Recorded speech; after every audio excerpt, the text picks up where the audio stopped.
How to transfer from MetaMask to Bybit. Hi everyone, welcome back to our channel. In this video presentation, I'll demonstrate how to transfer from MetaMask to Bybit. To begin, launch your MetaMask application and select your network by tapping on the drop-down arrow at the top. Choose the desired network. For this tutorial, I'll select the Ethereum maniac. Next, click on the USDT option, and if you can't find the USDT under the ERC20, click on the Import Token. Search for USDT and select it, and click on Import again. This will add the USDT token to your Ethereum network. Now, tap on the USDT, scroll down and select Send.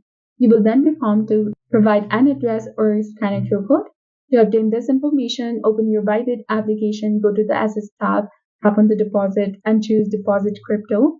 Look for the USDT, select the ERC20 network similar to the MetaMask, and you will find the QR code and deposit address. Copy the deposit address, paste it into the record field on the MetaMask, and click on Next. Complete your withdrawal on this following page to complete the transfer to Bybit.